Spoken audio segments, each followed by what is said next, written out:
Thanks for joining us. I'm Catherine Andrioli. Members of Worcester's NAACP held a community meeting tonight. The focus was to make sure the city is and remains a welcoming community for all people. The organization says it's a commitment to preserve rights for the important presidential election. Following the presidential election, our Jennifer Zarate was there and has more. The Worcester NAACP and the Diversity Caucus of Quinsigamon Community College invites members of the community to help inform all of their civil rights during what they call uncertain times. What we're doing here is responding to the high level of anxiety and fear the community has since the recent election of our new president. Worcester NAACP President Pat Yancey says the leadership in the city is coming together with the Attorney General's office to stand in unity and say, we need to take control of who we are as a country, as Worcester, and define Worcester from our values and the way that we want to move forward. We don't want anybody to suffer these abuses, and I just want to make it crystal clear to these folks and everybody in the city that if they are a victim to any type of harassment or intimidation, bullying or whatever, to contact us. Also, the Attorney General has made a hotline and we are in contact with them. Wednesday's event is in response to reports from around the country of harassment and intimidation based on race, religion, and sexual orientation since Election Day. It takes an effort to combat that type of rhetoric, that type of mentality, and that type of behavior. And it's going to be a coalition of people who have goodness in their hearts and who view a better America as being an America where we have contributions from people across all walks of life. And I think it's important that on a local level that our officials say, hey, this isn't something we tolerate, this isn't something we like, this isn't our culture. The groups in attendance tonight believe in preserving the rights of all residents and coming together as a community during this time of heightened hostility following the presidential election. In Worcester, I'm Jennifer Zarate, Worcester News Tonight. A documentary film highlighting the struggles some men face after incarceration was showcased tonight during an exclusive screening with the filmmaker at Worcester City Hall. Worcester's Department of Health and Human Services hosted a screening of Beyond the Wall, a documentary that follows several men trying to rebuild their lives after incarceration, with what the filmmaker describes as minimal help from the criminal justice system. Viewers had a chance to meet the producers of the film, who held a panel after the screening. Filmmaker Jenny Phillips says she was inspired to produce the film after volunteering at a prison program for several years. The guys work so hard in the program, and they're so eager to get out, and they have great plans for when they get out, and then they recidivate and they come back in again in such a high percentage of them. So my hope is to raise awareness among corrections and criminal justice people, among judges, police, district attorneys, and the general public about the need for a better reentry system. And Phillips says they are working to campaign the film across the country into different communities to bring awareness to the issues addressed in the film. And tonight we're hearing from the state senator who was arrested Tuesday during a protest to raise the state's minimum wage. Senator Jamie Eldridge was arrested Tuesday along with 36 others during a protest that temporarily blocked traffic in Cambridge. The protest was part of the Fight for $15 Day of action to raise the minimum wage in Massachusetts. Eldridge says he's taking the fight to Beacon Hill and is even filing a bill to raise the wage. Talking to constituents that earn a minimum wage right now, who work at a supermarket or work at McDonald's in my district, and seeing how they're not able to cover their energy bill, they're having to go to food pantries to provide food for their kids, and really seeing that we need to get to a living wage in Massachusetts and making sure that everybody can provide a basic standard of living for their kids. Eldridge tells us he spent 9 hours in jail following his arrest. The senator represents parts of Worcester and Middlesex counties, including Harvard, and parts of Northborough, Westborough, and Southborough. A fourth person has been charged with murder in the death of a talented football player in Worcester back in 2015.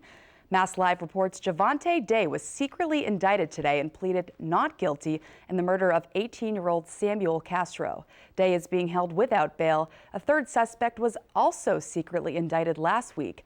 Castro was gunned down on Frederick Street in May of 2015. He was a student at North High School. And Worcester police are investigating an armed robbery after a man tried to stab another with a needle. Our Brittany Schaefer spoke with police and has more. Police say they don't see a suspect using a needle as a weapon often, and the needle created so much fear it caused another accident. The incident happened in the area of 87 Elm Street around 1:24 p.m. on Sunday. Police say a male passenger in a livery vehicle robbed the driver by holding a needle to the driver's neck and demanding cash. The driver jumped out of the vehicle before placing it in park, causing it to collide with a parked car. The suspect was able to steal a small amount of cash and 2 cell phones before fleeing on foot. Livery drivers and cab drivers have always had a high incident of robberies just by the nature of their business. They take measures to protect themselves. Most of them carry very limited amount of cash on them, and that's one of the ways that they attempt to avoid these robberies. Now, police say the suspect is described as a white male around 5'8" with a thin build. Catherine. Thank you, Brittany. The operator of the commuter rail is addressing concerns raised by many riders, especially here in Worcester, after a series of delays were reported on the Framingham-Worcester line. Our Olivia Lemon shows us what the company is doing to address the problem. This new Worcester Line Rapid Action Group will focus on some of the issues that make it one of the busiest lines. Keolis general manager says things like tight schedule and being a one-track train are some of the issues causing delays. In the first meeting, we did some work to try and identify all of the opportunities for improvement. We came up with 28 things that we could go away and investigate and start to implement. Keolis general manager David Scory says a new internal group will help fix the Framingham-Worcester commuter rail line. It's something that follows really good principles because actually delivering the service day to day involves really intricate details coming together seamlessly. A recent study shows Worcester trains had the lowest on-time performance rate of any commuter line. Scory says part of this is because of construction work. He says extra conductors have been added to busy trains so passengers can get on and off more quickly, which should help. The conductors really affect what we call dwell times. That's the time that a train is stopped in a station while passengers get on and off. So by having extra conductors, we can reduce those dwell times. Another group organized by the MBTA will look at service frequency and schedule operation. The Worcester Regional Chamber of Commerce says the commuter rail is key to economic development. I think people want dependability and reliability. People have busy lives and schedules, and we want to make sure that, that works because it helps create more cross-pollination of where people can live and work, and that's to Worcester and Central Massachusetts' benefit. The Chamber will work with both groups to make sure necessary changes are made. Some of this, as I said, can be fixed through better management by Keolis. Some of it's just going to take a little bit more time as these infrastructure improvements take place. That's one of the reasons we've introduced this group is to improve the passenger experience. Passengers need to have confidence that the service will run on time and that they can rely on it for their daily journeys. The Keolis group meets at least once a week to discuss new ideas. Keolis says there is always room for improvement and there is no exact timeline as to when the group will end. At the Keolis headquarters in Boston, I'm Olivia Lemon, Worcester News Tonight. And the official start to winter may be a few weeks away, but some are already preparing for winter weather right here in central Massachusetts. Our Andy Madison shows us how the Worcester Airport is preparing for the snow and ice and how they plan on keeping the runways clear. It's a welcome sight in a winter storm. Snow plows clearing the runway at Worcester Regional Airport. Today, however, it was just a drill.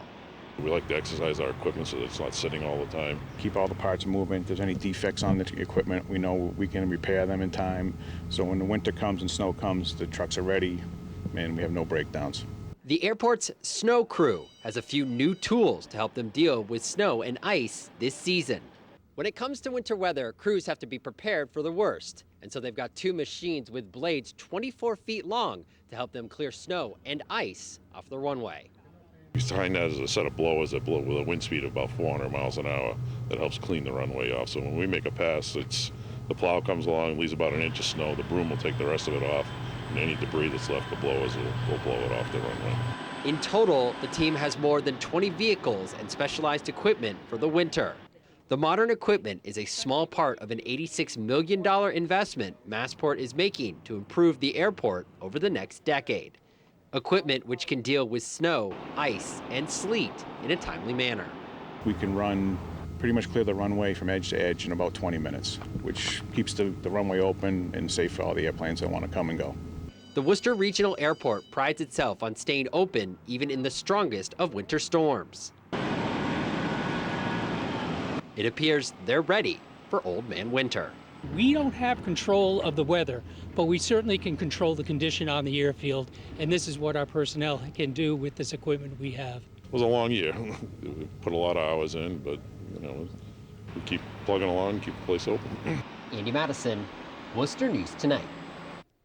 Homelessness and the use of shelters were discussed during a city council meeting Tuesday night. Stephen Palouis requested the city council and city manager provide immediate access to warm facilities for the homeless. Palouis is homeless himself. He asked city officials to make sheltering the homeless a priority with the winter approaching.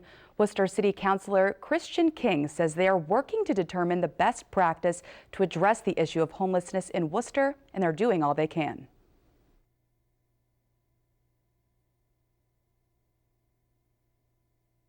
Currently, the city is working on this issue. Dr. Castile and city manager and the council is very concerned about it. And I know that that they've increased the outreach efforts to this population.